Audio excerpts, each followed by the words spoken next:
नमस्कार प्रिय दर्शकों। आज मैं आपके सामने एक ऐसी कहानी रखने जा रहा हूँ जो आपकी सोच की दीवारों को हिला देगी। यह दास्तां है एक पिता और उसकी 12 बरस की बेटी की, जो लखनऊ के सफ़र पर निकले थे। उनकी राह बलरामपुर नाम के एक अनजान गांव से होकर गुजर रही थी। गाड़ी जैसे ही बलरामपुर गांव के करीब पहुंची, अचानक वह बच्ची चीख चीख कर रोने लगी। उसकी आवाज़ में दर्द और आग्रह था। वह चिल्लाई, मुझे यहीं उतारो, यह मेरा गांव है। मैंने इस गांव में एक पूरी जिंदगी बिताई है, मुझे वहीं जाना है। पिता सकते में आ गया। उसका मन सोच में डूब गया। आज तक न तो हम इस बच्ची को यहाँ लाए हैं और न ही यह हमारा कोई दूर का रिश्तेदार है। फिर यह इसे अपना गांव क्यों बता रही है? जब वह बच्ची गाड़ी के अंदर इतनी जोर से रो रही थी तो उसकी पुकार कुछ गांव वालों तक पहुंची, जो बाहर बैठे थे। उन्होंने पलक झपकते ही गाड़ी को रुकवा लिया। उन्होंने पिता को घेर कर पूछा, क्या तुमने इस बच्ची को अगवा किया है? क्या तुम इसके साथ ज्यादती कर रहे हो या इसे जबरन कहीं ले जा रहे हो? पिता बेहाल हो गया और अपनी बेटी को झिड़कते हुए बोला, बेटा, क्यों मुझे इन लोगों से पिटवा रही हो? तुम ऐसी बातें क्यों कर रही हो? मगर बच्ची बार बार यही दोहराती रही, यह मेरा गांव है और आज मैं अपने गांव का हर कोना देखूंगी। दोस्तों, यह कैसी कहानी है? यह कैसी हैरत अंग्रेज घटना थी? एक पिता अजनबियों के सामने अपनी ही बेटी को अपनी साबित करने के लिए संघर्ष कर रहा था, फिर भी लोग उसकी बात मानने को तैयार नहीं थे। यह पूरा वाकया क्या था? यह एक बेहद असाधारण वृत्तांत है जो हमारे अपने जीवन की पहेलियों से गहरा संबंध रखता है। इस कहानी की तह तक पहुंचने के लिए हमें कई वर्ष पीछे लौटना होगा। हमारी यह दास्तां उत्तर प्रदेश के बलरामपुर गांव से शुरू होती है, जहां कमल चौधरी नाम का एक व्यक्ति रहता था। कमल चौधरी की एक जवान और लाडली बेटी थी जिसका नाम पुष्पा था। नियति का क्रूर खेल देखिए। पुष्पा को जन्म देने के कुछ समय बाद कमल चौधरी की पत्नी इस दुनिया से चल बसी थी और कमल चौधरी को उसे अकेले ही पालना पड़ा। कमल चौधरी का एक बड़ा भाई भी था जिस पर वह जान छिड़कता था, एक ऐसा गहरा भाईचारा जिसकी मिसाल शायद ही कहीं और मिलती। उसी घर में उसके बड़े भाई की पत्नी भी रहती थी, परंतु इस घर पर एक घनी परछाई मंडरा रही थी। कमल चौधरी कर्जे के दलदल में धंसा हुआ था। गांव का सबसे प्रतिष्ठित और दबंग व्यक्ति रोजाना अपने पैसे वसूलने आता था। इस कर्जे की वजह से कमल चौधरी हर पल एक अजीब सी घुटन में जीते थे। कमल चौधरी एक मेहनती किसान था, एक साधारण किसान जो अपने पूरे परिवार का पेट भरने के लिए जमीन से सोना उगाता था। उसके बड़े भाई की पत्नी घर गृहस्थी संभालती थी, सबके लिए खाना बनाती थी और पुष्पा भी घर के हर छोटे बड़े काम में हाथ बंटाती थी। एक दोपहर पुष्पा अपने पिता के लिए खाना लेकर खेतों में आई। कमल चौधरी काम में लगे थे। खेत के एक ऊंचे हिस्से में फावड़े से सावधानी से खुदाई कर रहे थे, अपनी जमीन में ताजी मिट्टी डालने के इरादे से। और तभी जैसे ही उसने फावड़ा चलाया, उसे अपनी कुदाल के नीचे कुछ महसूस हुआ, एक अजीब सी ठोस चीज का स्पर्श। दोस्तों, जमीन के भीतर दबा हुआ था एक विशाल पीतल का मटका जो सोने और चांदी के सिक्कों से भरा हुआ था, एक छिपा हुआ खजाना। जिस पल कमल चौधरी ने उसे देखा, उसने उसे वापस मिट्टी से ढक दिया। उसने सोचा, अगर इस खजाने की खबर गांव में फैल गई तो ये गांव वाले इस सोने को छीन लेंगे। शायद कानून को भी पता चल जाएगा और हमारा सब कुछ लुट जाएगा। हमारा जीवन पहले से ही बहुत कठिन है। कमल चौधरी ने उस दिन अपना काम जल्दी समेटा। घड़े को छिपाने के बाद वो फौरन घर भागा और सारी बात अपने भाई को बता दी। भाई, मुझे खेत से सोना और चांदी मिला है, एक असली खजाना। अब बताओ, हमें इसका क्या करना चाहिए? उसी रात अंधेरे की आड़ में दोनों भाई खेत में लौटे। घड़ा निकाला और उसे अपने घर ले आए। कमल चौधरी का दिल खुशी से भर गया। एक गहरी राहत उस पर छा गई। उसने सोचा, मेरी बेटी अब जवान हो गई है। उसकी शादी के लिए पैसे की चिंता ने मुझे अंदर से खा लिया था, लेकिन अब इस धन से उसका भविष्य सुरक्षित हो जाएगा। दोस्तों, यह भी जानना जरूरी है कि कमल चौधरी के बड़े भाई का सिर्फ एक ही बेटा था और वह एक आवारा और लापरवाह नौजवान था। वह किसी काम को गंभीरता से नहीं लेता था, हमेशा अपनी मनमर्जी से गांव में घूमता रहता था। सोने को देखकर कमल चौधरी के भाई की आंखें लालच से चमक उठी। उसने सोचा, इन्हें इतना सारा सोना मिल गया है, अब तो यह बराबर में बढ़ जाएगा। इसका मतलब उसके हाथ जो सोना आएगा वह लगभग आधा ही हो जाएगा। कमल चौधरी ने राहत की सांस ली और अंततः उस रात वह गहरी नींद सो गया। लेकिन उसका बड़ा भाई पूरी रात जागता रहा। हालांकि कमल चौधरी को भी यह चिंता थी कि कहीं सोना चोरी न हो जाए, लेकिन उसके भाई का जुनून कहीं ज़्यादा विकृत था। कुछ ही देर बाद कमल चौधरी के भाई की पत्नी ने उसके कान भरने शुरू कर दिए। उसने फुसफुसाते हुए कहा, तुम्हारा तो एक ही बेटा है, लेकिन तुम्हारा भाई आधा सोना ले जाएगा।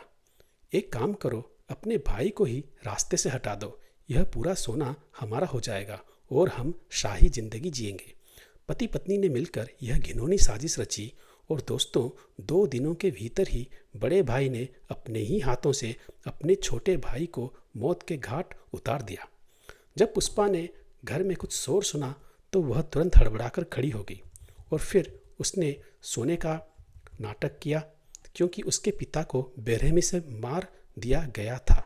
उन्होंने उसके पिता के बेजान शरीर को उठाया और उसी के खेत में ले गए, जहां कमल चौधरी के लिए एक कब्र खोदी गई और उसे वहीं दफना दिया गया।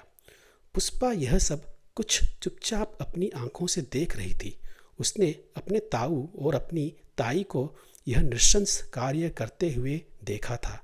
पुष्पा की आंखों से आंसू थम नहीं रहे थे और जैसे ही उसने अपने पिता को दफनाते हुए देखा, वह चीख पड़ी। उसकी दर्द भरी चीखें रात की खामोशी को चीरती हुई गूंज उठी। उसकी चीखें उसके ताऊ और ताई के कानों तक पहुंची। बिना देर किए उन्होंने पुष्पा को भी दबोच लिया, उसके हाथ पैर जकड़ दिए और दोस्तों, वहीं पर पुष्पा का भी गला घोंट कर उसकी हत्या कर दी गई। पुष्पा के मरने के बाद बाप और बेटी दोनों को एक ही जगह दफना दिया गया। घड़े में से कुछ सोने की अंगूठियां निकली थी जो कमल चौधरी के हाथों में थी और उसके भाई ने उन्हें निकालने की जहमत भी नहीं उठाई। पिता और बेटी दोनों को खेत में उसी गड्ढे के अंदर दफना दिया गया। दोस्तों, जीवन तो आगे बढ़ता रहता है, लेकिन अभी बहुत कुछ होना बाकी था। सन 2010 में उत्तर प्रदेश के गोरखपुर गांव में एक नन्ही परी का जन्म हुआ। उस घर में खुशियों का अंबार लग गया। उनकी बेटी के आने का जश्न मनाया गया। एक पंडित के जरिए बच्ची का नाम आरोही रखा गया। आरोही उस घर में आ चुकी थी, लेकिन जन्म के बाद से ही वह अकारण बेचैन रहती थी। आम बच्चों के विपरीत वह कभी भी पूरी तरह शांत नहीं थी। अक्सर बेतहासा रोती रहती और अजीब हरकतें करती थी। जैसे जैसे आरोही बड़ी होती गई, वह अचानक नींद से जाग जाती और चिल्लाती, मेरे पिता को मत मारो, मेरे पिता को बख्श दो। इन बातों को वह सबसे कहती थी, जिससे आरोही के माता पिता अक्सर परेशान हो जाते थे। वह सोचते थे, हमारी बेटी को आखिर हुआ क्या है, यह ऐसा क्यों कर रही है। दोस्तों, आरोही की माँ भी अपनी बेटी का बहुत ध्यान रखती थी, लेकिन उसे कभी भी चैन नहीं मिलता था। डॉक्टरों से इलाज भी कराया गया, लेकिन राहत नहीं मिली। आरोही के मन में अपने पिछले जन्म की यादें गहराई तक समा चुकी थी। ये यादें उसे लगातार सताती थी, जिससे वह हमेशा बेचैन रहती थी। वह कभी भी किसी से हंसकर या खुशी से बात नहीं करती थी। और दोस्तों, आरोही को पानी से बहुत डर लगता था। जब भी पानी उसके पास आता, वह चीख उठती, पिताजी मैं मर जाऊंगी, मेरा दम घुट जाएगा, मुझे सांस नहीं आएगा। ऐसा इसलिए था क्योंकि अपने पिछले जन्म में जब उसके ताऊ और ताई ने आरोही को दफनाया तो वह पूरी तरह से मरी नहीं थी। वह थोड़ी सी जीवित थी और उसकी सांसें मिट्टी के अंदर ही घुट गई थी। आरोही को आगे चलकर इन सभी सच्चाइयों को उजागर करना था, लेकिन अभी तक वह केवल यही व्यक्त करती थी कि उसे नींद नहीं आती, उसे पानी से डर लगता है, उसका दम घुटता है। फिर बिना अपनी पिछली पहचान बताए वो ऐसे ही चिल्लाती थी। आरोही धीरे धीरे 12 वर्ष की हो गई। अब तक उसने अपने अतीत के बारे में कुछ भी नहीं बताया था। और दोस्तों, आरोही के पिता एक सरकारी कर्मचारी होने के नाते उनका तबादला हो गया और उनकी नई पोस्टिंग लखनऊ में ही हुई। तो आरोही के पिता अपनी बेटी को लेकर लखनऊ जा रहे थे और रास्ते में दोस्तों फिर से वही बलरामपुर गांव पड़ता है। जिस क्षण वे बलरामपुर गांव पहुंचे, आरोही जो अब 12 साल की थी जोर जोर से चीखने लगी। वह चिल्लाई, यह हमारा गांव है, मैं यहीं रहती हूँ, मैं यहीं रहूँगी पापा। हम अपने गांव से आगे निकल गए। आप कहाँ जा रहे हैं? तभी गांव वालों ने एक बच्ची को रोते हुए देखा और उन्हें शक हुआ, क्या यह आदमी इस लड़की का अपहरण करके तो नहीं लाया है? दोस्तों, यह 2010 की बात है। गांव वालों ने गाड़ी का पीछा किया, उसे रोका और वापस गांव ले आए।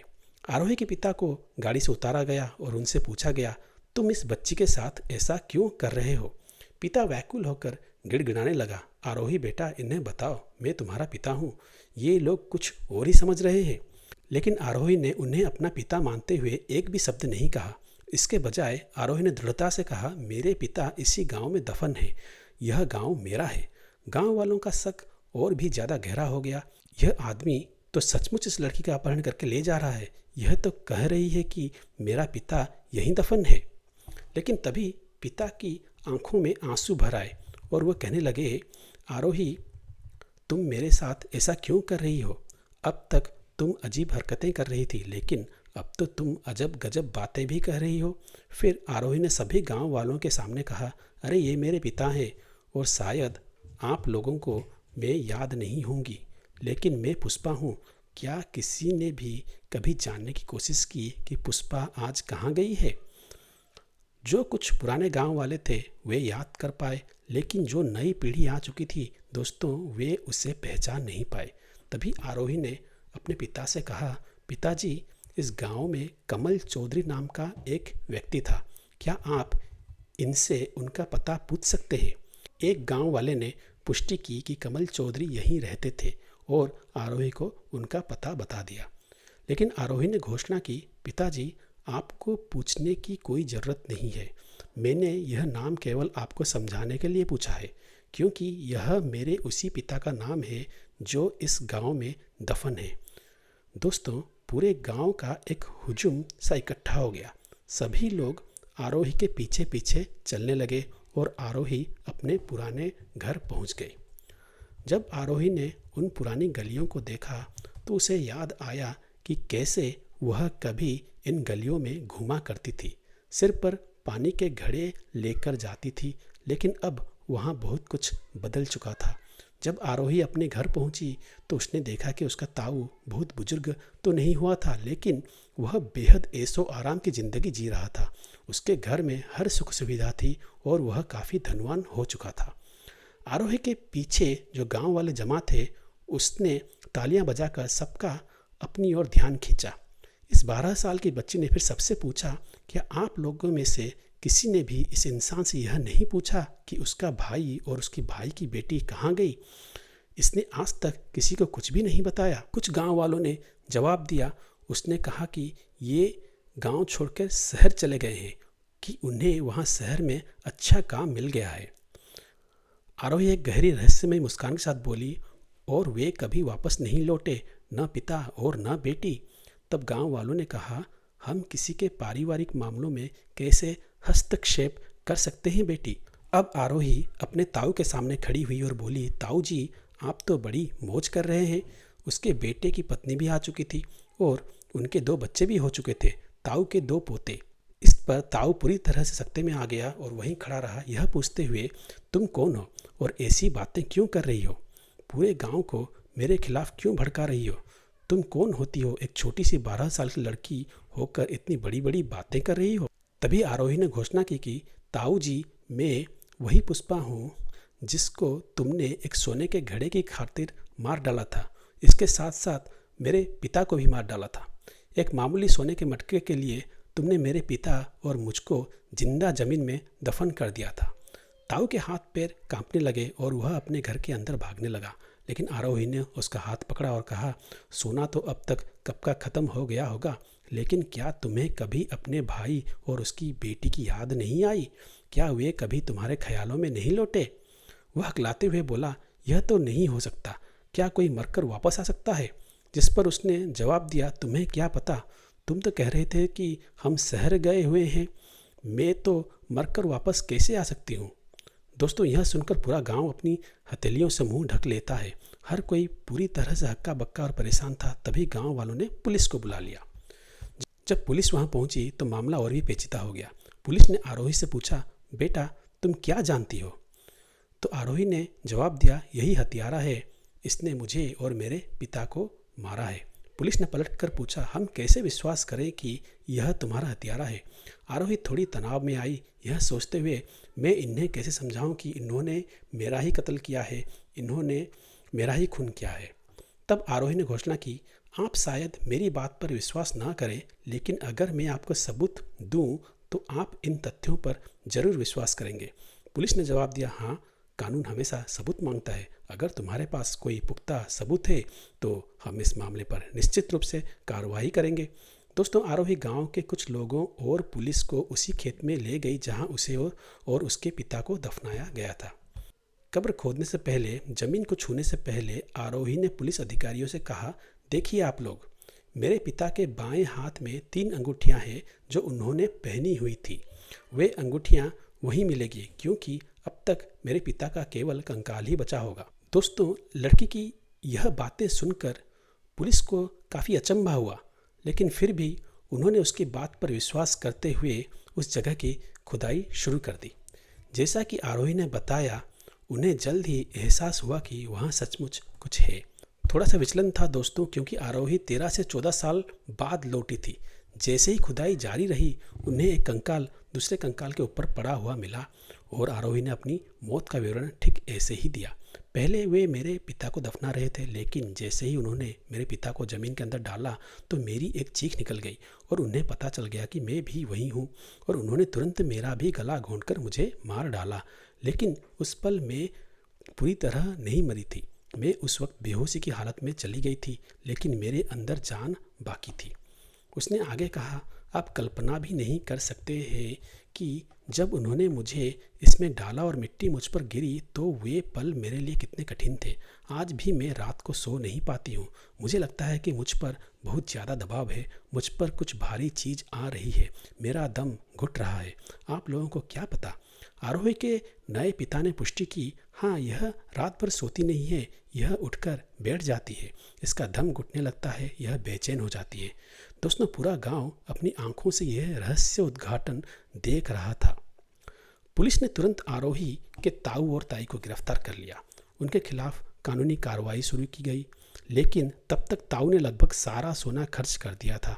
उसके पास केवल 8 से 9 सोने के सिक्के मिले जो शायद उसने यादगार के तौर पर अपने पास रखे थे। और दोस्तों, उस ताऊ के पास एक शानदार कार, एक भव्य बंगला और एक बहुत ही आलीशान घर था। सरकार ने उसकी कुछ संपत्ति जब्त कर ली क्योंकि उसने इस घटना के बाद कई ज़मीनें और प्लॉट खरीदे थे, और जब वह ज़मीन खरीदता था तो वह सबको बताता था कि उसका छोटा भाई शहर में बहुत अच्छी कमाई कर रहा है और उसे हर महीने पैसे भेजता है, जिनका उपयोग वह यहाँ ज़मीन खरीदने में कर रहा है। उस आदमी ने पूरे गांव की आंखों में धूल झोंक दी थी और बड़े ऐशो आराम से अपनी ज़िंदगी जी रहा था। लेकिन जब ऊपर वाले की लाठी पड़ती है दोस्तों, उस लाठी में कोई आवाज़ नहीं होती। आरोही ने पुनर्जन्म लिया। पुष्पा ने आरोही के रूप में फिर से जन्म लिया और उसने सुनिश्चित किया कि उसके हथियारों को न्याय मिले। दोस्तों, हालांकि कानून पुनर्जन्म को मान्यता नहीं देता, लेकिन आरोही ने जो सबूत दिए थे और बाद में हुए डीएनए परीक्षणों ने पुष्टि की कि कंकाल आरोही और उसके पिता के ही थे। पूरा गांव पूरी तरह से स्तब्ध और अवाक रह गया। और दोस्तों, अब ताऊ और ताई सलाखों के पीछे पहुंच गए। आरोही आज एक बहुत ही बेहतर ज़िंदगी जी रही है।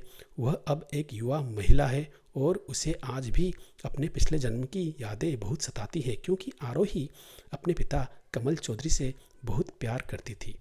आज भी उसे अपने पिता की याद आती है और उसने अपने पिता को न्याय दिलाया और खुद को भी न्याय दिलाया। पुष्पा की ये कहानी हमें याद दिलाती है कि आत्मा का सफ़र एक जन्म तक सीमित नहीं होता। हर जन्म में कुछ अधूरी कहानियाँ होती हैं जो अगली ज़िंदगी में हमें खोजती है। शायद आप में से किसी ने भी ऐसा अनुभव किया हो, कोई सपना, कोई जुड़ाव। क्या यह सिर्फ कल्पना है या पिछले जन्म की कोई परछाई? अगर आपको ये कहानी पसंद आई हो तो इसे लाइक ज़रूर करें, और अगर आपने कभी ऐसा कोई अनुभव किया है, पिछले जन्म की याद, कोई सपना या अजीब लगाव, तो हमें नीचे कमेंट में ज़रूर बताइए और यह भी बताइए कि ये सत्य घटना आपको कैसे लगी।